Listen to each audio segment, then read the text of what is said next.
Hello everyone, আমি সুধা সরকার। আমার চ্যানেলে তোমাদের সবাইকে ওয়েলকাম। আমার চ্যানেলে এরকম হেলথ রিলেটেড অনেক ভিডিও আসে পুরোপুরিভাবে ইউটিউবের গাইডলাইন মেনে। তাই আমার চ্যানেলে যদি কেউ নতুন থেকে থাকো, চ্যানেলটাকে সাবস্ক্রাইব করে দিও। চলো শুরু করা যায়। আমি এটার ক্লিননেস নিয়ে একটা ভিডিও দিয়েছি, তার মধ্যে অনেকে আমাকে বলেছে যে আমাদের এই প্রবলেম ওই প্রবলেম, সেই বিষয়ে আমি কিন্তু আজকে একটা ভিডিও করতে চলেছি তোমাদের জন্য।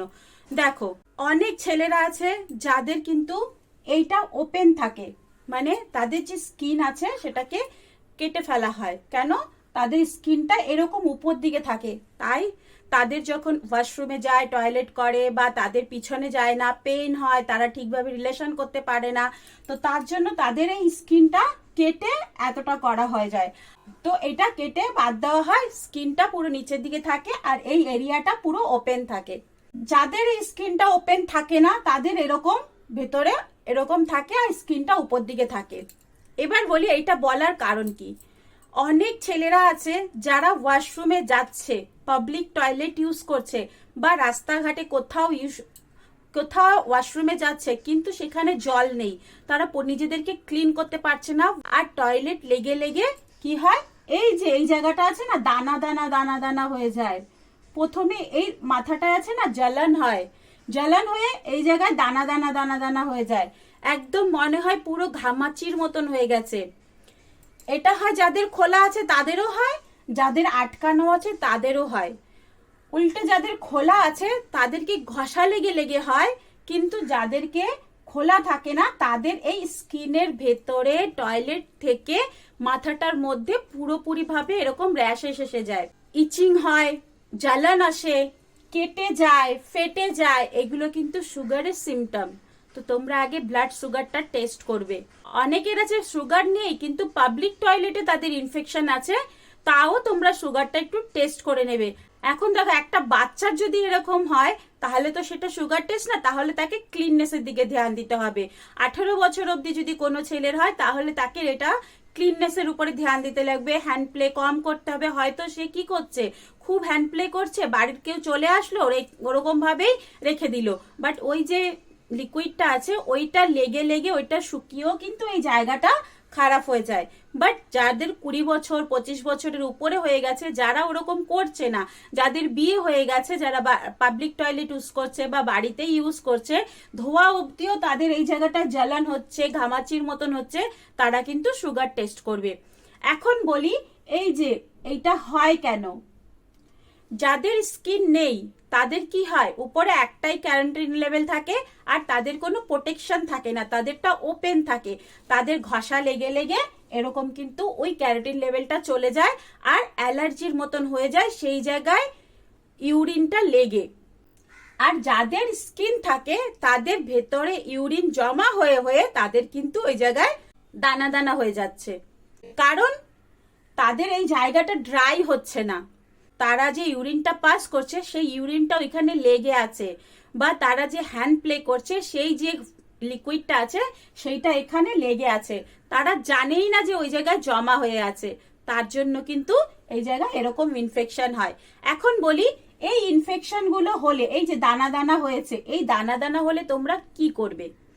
সব থেকে আগে তোমরা এটাকে ক্লিন রাখবে, নিজেদের পার্টসকে ক্লিন রাখবে। দেখো, আমরা শরীরের যত্ন করি, চুলের যত্ন করি, আমরা বডি স্প্রে দেই, সব কিছু করি নিজেদেরকে যত্ন রাখার জন্য। তো সেরকম কিন্তু এটাকেও যত্ন রাখার জন্য এর মধ্যেও কিন্তু এটাকে ক্লিন করতে হয়। প্রত্যেকবার ওয়াশরুমে গেলে ক্লিন করবে, প্রত্যেকবার হ্যান্ড প্লে করলে ক্লিন করবে, একবার মিলন করলেও ক্লিন করবে। জায়গাটাকে ক্লিন রাখা খুব দরকার। কেন? এটা হচ্ছে আমাদের প্রাইভেট পার্ট, যেটা একদম ঢাকা থাকে, যেটা ভেতরে থাকে, যেটাতে হাওয়া পাস হয় না, যেটা একদমই আটকানো থাকে। তাই এটাকে কিন্তু ক্লিন রাখা খুব জরুরি। এই যে দানা দানা হয়েছে, এটাকে প্রথমে ধোবে, ধুয়ে সুন্দর করে ওটাকে পুছবে, মানে মুছে নেবে। মুছে নিলে এটা ড্রাই হয়ে গেল। তারপরে একটু হালকা অয়েল ম্যাসাজ করবে। কি অয়েল ম্যাসাজ করবে? অলিভ অয়েল নয়তো কোকোনাট অয়েল। আমি অনেক ভিডিওতে বলেছি, কখনো এটাতে এই যে মাথাটা আছে এখানে কিন্তু সর্ষের তেল লাগাবে না, আর এটাকে কখনো সাবান দিয়ে ধোবে না। সাবান দিয়ে ধুতে নেই। তোমরা মেডিকেল শপে দেখবে ছেলেদের এইটা ওয়াশ করার জন্য অনেক রকমের জেল পাওয়া যায়, লিকুইড পাওয়া যায়, তোমরা সেটা দিয়ে ওয়াশ করতে পারো। আর না হলে সিম্পল জল দিয়ে ওয়াশ করবে। না হলে বেসনকে হালকা করে হাতে নিয়ে একটু ডলা দেবে, পরিষ্কার হয়ে যাবে। বেসনটা যেন ভেতরে না ঢোকে, চেষ্টা করবে বাইরে মানে যে হোলটা আছে তার আশেপাশ দিয়ে বেসন দিয়ে পরিষ্কার করে নেবে। হালকা করে এরকম করে ঘষলেই পরিষ্কার হয়ে যাবে। সাবান কিন্তু কখনো লাগাবে না, কেন? সাবানে কিন্তু কেমিক্যাল থাকে, আর এর ভেতরে যদি কেমিক্যাল ঢুকে যায় তাহলে কিন্তু তোমাদেরই প্রবলেম হবে। তার জন্য কখনো সাবান দিয়ে পরিষ্কার করবে না। তো তোমরা বেসন দিয়ে হালকা করে, এই তো বেসন দিয়ে এরকম করে হালকা করে পরিষ্কার করে নিলে। পরিষ্কার করার পরে ওই জায়গাটাকে ধুয়ে নিলে। ধুয়ে একটা ভালো সাদা সুতির কাপড় নেবে। মুলতানি মাটি একটা বাটিতে নিয়ে ওটাকে গাঢ় গাঢ় করে গোলাবে। সাদা যে সুতির কাপড়টা আছে সেটা মুলতানি মাটির উপরে পুরোভাবে ওটাকে মাখবে। পুরো কাপড়টা যখন মুলতানি মাটির সাথে মানে লেগে গেছে তখন ওটা জাস্ট এই উপরে এরকম করে ঢেকে রাত্রেবেলা ওপেনলি শুয়ে থাকবে। সকালবেলা দেখবে এই দানা দানাগুলো কিন্তু চলে গেছে। বুঝতে পেরেছো তোমরা কি করবে?